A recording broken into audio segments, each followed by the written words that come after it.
Assalamualaikum warahmatullahi wabarakatuh. Saya Muhammad Rayhan Fidausi. Perkenalkan, nama saya Farhan Ramadana Muhammad. Pada acara hari ini yang perlu dipersiapkan itu adalah mental. Karena kita akan di depan para asatidz gitu. Walaupun yang kita baca mungkin surat-surat pendek, tapi kalau mental kita belum kuat, itu seperti lebih parah lah daripada di depan calon mertua.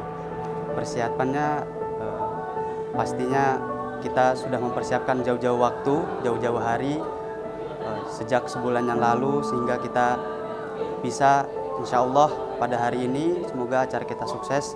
Dan persiapannya itu sangat-sangat matang, berapa kali geladi, berapa kali kita setoran agar bacaan setoran terakhir kita lancar.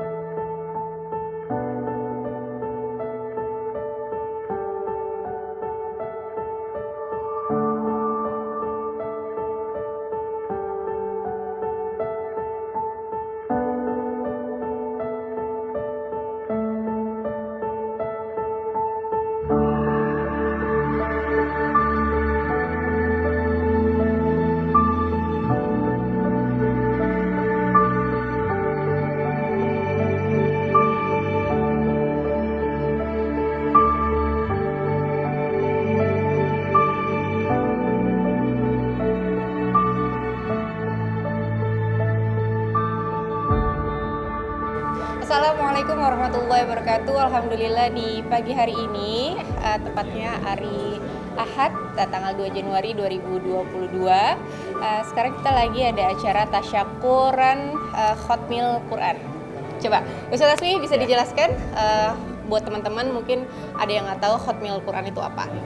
Jadi Khatmil Quran itu proses tasyakuran di mana kemudian teman-teman Rumah Quran Musyawarah telah menyelesaikan setoran hafalan 30 juz. Ya. Jadi alhamdulillah setelah 9 bulan lamanya, anak-anak teman-teman santri Rumah Quran Musyawarah telah kemudian menyetorkan hafalannya kepada para musyrif, sehingga sampai kemudian hari ini adalah puncak untuk kemudian setoran terakhir teman-teman santri Musyawarah untuk menyetorkan hafalan 30 juz. Ada 11 orang, Masya Allah, Alhamdulillah ya Ustadz. Ya. Dari 18 orang ada 11 orang yang sebenarnya sudah Jumat minggu lalu ya, Ustadz? Betul. Sudah Jumat minggu lalu, tapi hari ini ibaratnya seperti syukuran ya? Tasyakurannya betul. Tasyakuran. Dan kita pakai dua riwayat. Yep. Jadi tidak hanya satu riwayat, tapi dua riwayat. Pertama adalah riwayat Imam Hafs dan kedua adalah riwayat Imam Syu'bah. Jadi teman-teman santri selama 9 bulan lamanya, mereka setorannya tidak pakai satu riwayat, tapi dua riwayat untuk kemudian menjadi sebuah keilmuan dalam dunia qiraat, biar mereka juga jadi bekal untuk bisa menjadi seorang ulama dan juga menjadi seorang yang bisa bermanfaat untuk bisa menyebarkan ilmu Al-Quran di masyarakat. Masya Allah. Syahrul ya? Salah satu. Ya. Syahrul.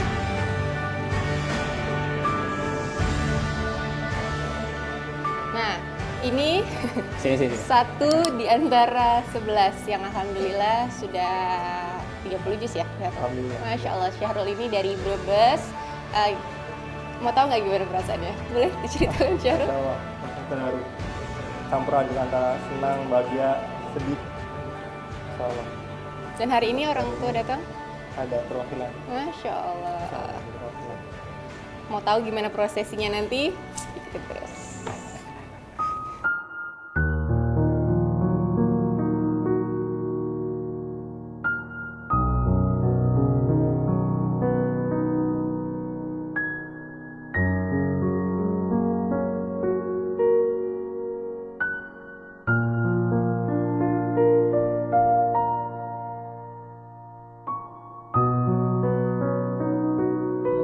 Membaca kitab Allah Al-Quran.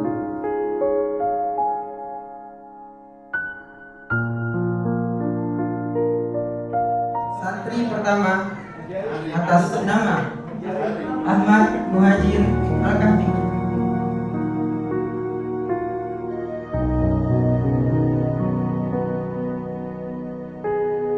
Lam yalid wa lam yulad wa lam yakul lahu kufuwan ahad.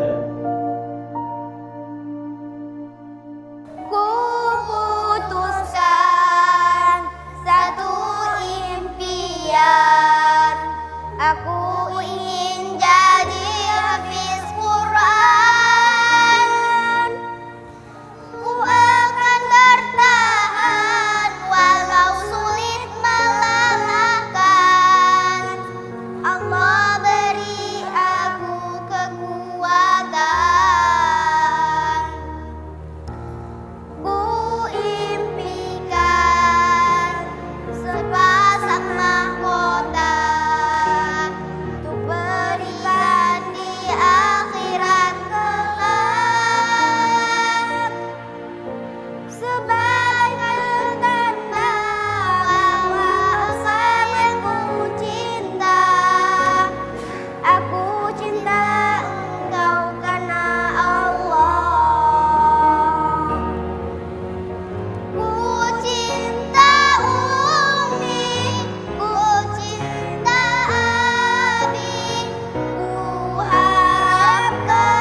Teman-teman yang dimuliakan Allah dan santri-santri yang ana sayangi karena Allah Subhanahu wa taala, tidak ada suksesi terbesar di muka bumi ini kecuali membumikan Al-Qur'an. Karena ulangi lagi, tidak ada suksesi terbesar di muka bumi ini kecuali membumikan Al-Qur'an. Bihadza ursila Nabi sallallahu alaihi wasallam. Karena dengan inilah Rasul sallallahu alaihi wasallam diutus. Tidak ada hal yang paling besar untuk kita tancapkan di muka bumi ini, dan tidak ada hal yang lebih kita tinggikan kecuali rayatul Quran, kecuali bendera Al-Quran. Mengapa? Itulah Islam. Mengapa? Itulah ajaran yang dikatakan Allah, inna hadzal Quran yahdi lillati hiya aqwam. Inilah Al-Quran yang memberi petunjuk kepada jalan yang aqwam, at-tariq al-mustaqim wa at-tariqul asram, jalan yang paling selamat, jalan yang paling lurus, jalan yang paling Allah ridhai. Kenapa? Disebutkan dalam tafsir Al-Muyassar tentang makna inna hadzal Quran yahdi lillati hiya aqwam. Sesungguhnya ini jalannya, millat al-Islam, agama Islam, ajaran Islam. Maka ikhwati billah azanillahu wa yakum, meneguhkan diri ana lagi secara pribadi dan kita semua yang terlibat, tidak ada suksesi terbesar kita kecuali kita membimbing Al-Quran. Maka setiap kali menghadapi Quran, jangan mengatakan, saya kan gak punya basic Ustaz, saya titip anak saya aja. Gak bisa ya ikhwas sekalian. Setiap kali menghadapi Quran, kita harus mengatakan, ya Allah, saya hina, ya Allah, saya lemah, tapi ya Allah, saya mau dekat denganmu, ya Allah. Saya ingin jadi ahlul Quran. Sehingga ketika kita kemudian datang kepada Allah, ikra wartaqi warattil, sebagaimana hadisnya tadi, baca dan naiklah. Kita katakan, ya Allah, saya cuma punya amma yatasaalun, usia saya 60 tahun, saya meninggal 67 tahun ya Allah, dan saya cuma punya ini. Kata Allah, wallahi bi khalasati niyatik arfa'u qadrataka bil Quran. Dengan niatmu yang ikhlas dan dengan mujahadah, walau cuma amma yatasaalun, saya angkat setiap hurufnya itu ikhlas kalian 2 kali lipat. Makanya dalam hadis dikatakan, al-mahiru bil Qur'ani ma'a safaratil kiramil barara walladhi yaqra'ul Qur'an wa yatata'ata ya bi rahmah ya Allah dengan Quran. Allah mengatakan, Rasulullah mengatakan, orang yang pandai baca Quran mulia nanti bersama para malaikat yang mulia di surga Allah. Walladzi yaqra'ul Quran, dan yang baca Quran, wa yatata'ata, dan yang kesulitan. Mau nyebut hamzah ain susah, ditegur doanya, ditegur, tapi antum terus baca, antum terus Quran. Antum dengan hadirnya antum di sini, kita dengan hadirnya kita di sini, kita mau tunjukin sama Allah, ya Allah saya ngaji ya Allah, saya punya Quran, saya buka ya Allah, saya punya waktu dengan kalammu ya Allah, saya gak punya waktu banyak ya Allah, tapi tiap hari ada yang saya coba hafal ya Allah. Mungkin hari ini saya hafal halaman pertama dari An-Naba, besoknya pindah mau menyelesaikan 40 An-Naba, saya lupa lagi yang halaman pertama. Allah gak lihat hasilnya, Allah lihat mujahadah kita. Makanya orang yang terbata-bata baca Quran, kata Rasulullah, baginya 2 pahala. Orang yang lancar 1 pahala dikali 10 sama dengan per hurufnya 10. Orang yang terbata-bata ikhwan 2 pahala. Falahu ajran, 2 pahala. Kenapa ikhwan? Kenapa? Karena Allah ini ada mujahadah di situ. Bayangkan untuk 1 huruf ra, Syekh Abdullah Basfar minta sampai puluhan tahun sama Allah. Ya Allah, karuniakan padaku huruf ra. Apa susahnya kita mengatakan, ya Allah, karuniakan padaku juz amma, karuniakan padaku tabarak, karuniakan padaku qad sami', karuniakan padaku qala fama khatbukum. Ini awal-awal surah, awal-awal juz di setiap surah. Kita katakan selesai juz 30, minta lagi, ya Allah, karuniakan al-mulk ya Allah, pengen hafal al-mulk ya Allah, besok pengen hafal al-qalam ya Allah. Pernah enggak? Ayo tanya diri antum. Pernah enggak antum doa benar-benar minta dibuat Allah, dibuat oleh Allah mudah baca Quran? Pernah nggak? Ayo introspeksi diri, ikhwan. Saya nggak negur siapa-siapa, tapi saya negur diri saya. Pernah nggak antum minta itu? Dan saya, Ustaz Adi, kita sama-sama ikhwan. Wa qala irkabu fiha bismillahi majriha wa mursaha inna rabbi laghafurur rahim wa hiya tajri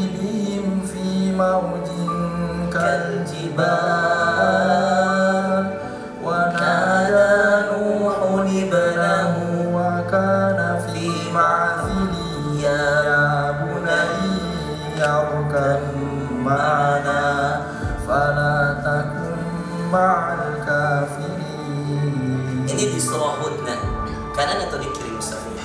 Sebelah kiri, atas, tengah, bawah? Tengah. Kenapa dia? Tadi saya bilang, jangan dipikir. Quran itu bukan di sini. Dipikir, hilang. Keluarin. Karena setiap kali Anda mengeluarkan, nanti akan ketemu jalannya. Maka coba lihat. Antum kalau imam, pernah jadi imam? Pas lupa, ngebayangin atau ngulangin ayat. Saya bisa lupa nih. Ya, misal ya, saya lupa. Misal tadi ayat yang dibaca Ustaz Ridwan. Inna hadzal Qur'ana yahdi lillati hiya aqwam wa yubashshir. Saya lupa karena ini mirip ayatnya dengan Al-Kahfi. Di Al-Isra wa yubashshirul mu'minin. Di Al-Kahfi wa yubashshirul mu'minin. Saya kalau nyambungnya ke sana, saya akan balik. Wa yubashshirul mu'minin. Enggak. Saya nggak akan berpikir, enggak. Saya ulang. Inna hadzal Qur'ana yahdi lillati hiya aqwam wa yubashshirul mu'minina alladhina ya'maluna as-salihati anna lahum ajran hasana. Ini kalau saya salah lagi, balik lagi ke Al-Kahfi. Anna lahum ajran hasana. Salah atau benar? Salah. Karena yang benar anna lahum ajran kabira wa annal. Maka Quran, coba lihat imam-imam haram, coba lihat para penghafal Quran, nggak ada tuh yang mikir bentar ya. Iya. Nggak ada ya, Pak. Setiap kali kita salah, kita ngulang.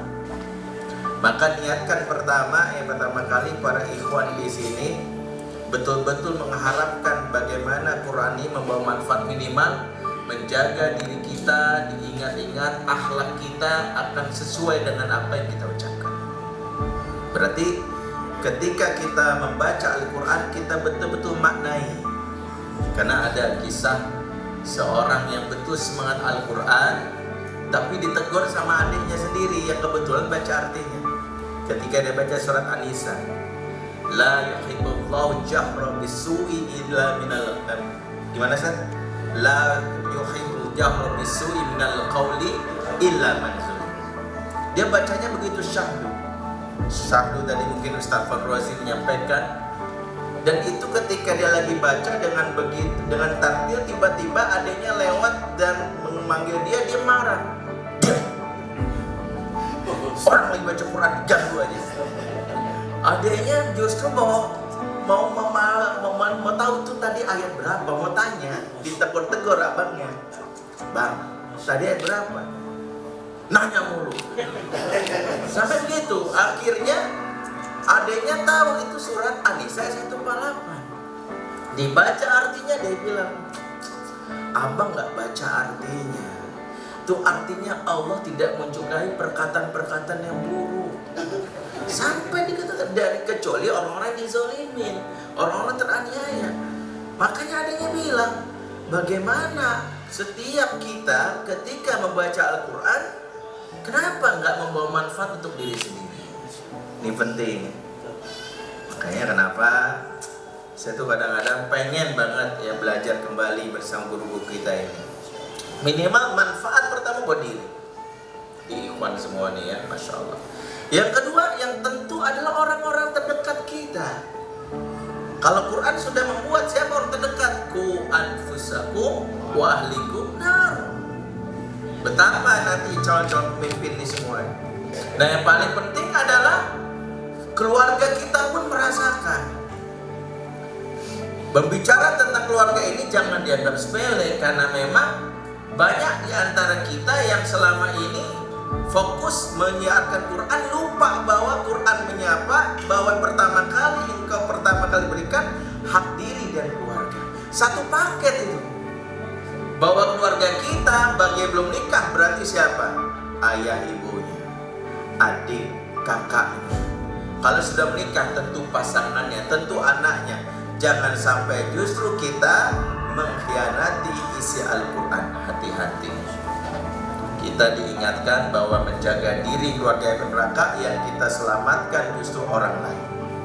Bukan berarti salah, tapi Quran mengajarkan tertib dalam amal. Tertib dalam amal itulah yang membuat peradaban ini bisa kokoh. Karena salah satu kritik dari Dr. Yusuf Qaradawi terhadap umat Islam adalah kita ini generasi yang banyak amalnya, semangat beramal, tapi semangat kita tidak dibarengi dengan tertib dalam beramal. Tidak ada prioritas. Nah, prioritas yang pertama menjaga diri, menjaga keluarga, dan itu sebenarnya semangat dan pesan dari Al-Quran. Kebayang nggak bahwa Quran saja ketika menceritakan tokoh yang ada dalam Al-Quran, dikesankan tokoh ini, nabi ini tidak punya umat, dikesankan oleh Allah. Karena Allah mengambil angle-nya untuk memberikan pelajaran. Ada seorang nabi yang di dalam Al-Quran dikesankan seolah-olah tidak punya umat.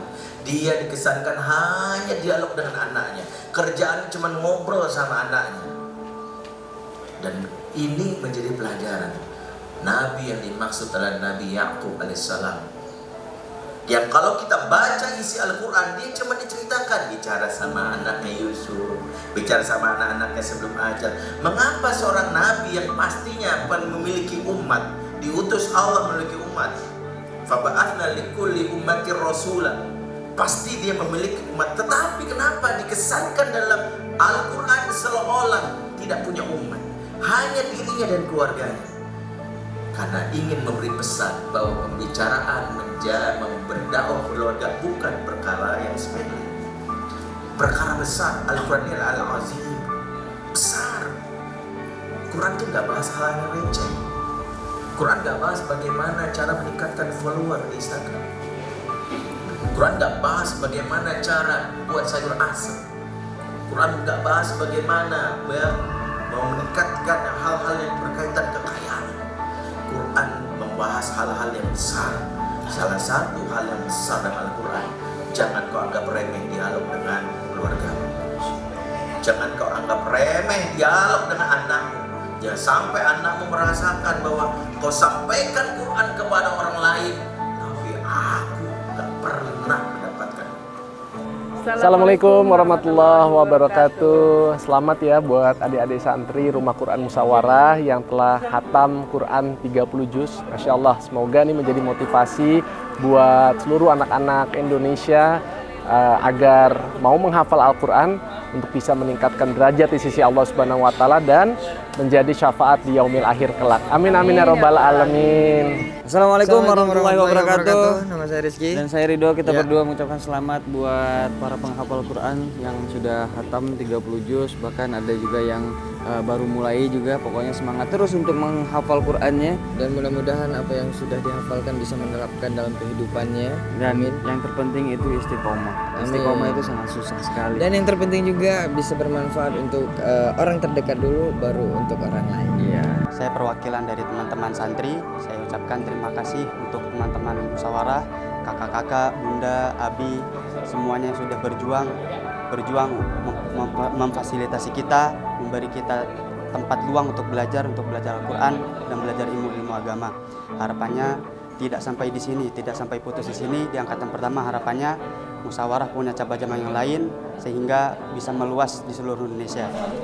Saya ucapkan terima kasih, jazakumullah ahsan jazak kepada Mas Syekh, ustaz kita, Mudir RGM, Ustaz Ramdan, dan orang-orang yang baik di musyawarah, Abi Dimas, Bunda Dini, dan semuanya. Dan harapan saya semoga RGM ini tetap jaya di angkatan pertama ini, dimulai dengan angkatan pertama dan di angkatan selanjutnya. Semoga ada manfaat untuk umat dan semoga RGM jaya.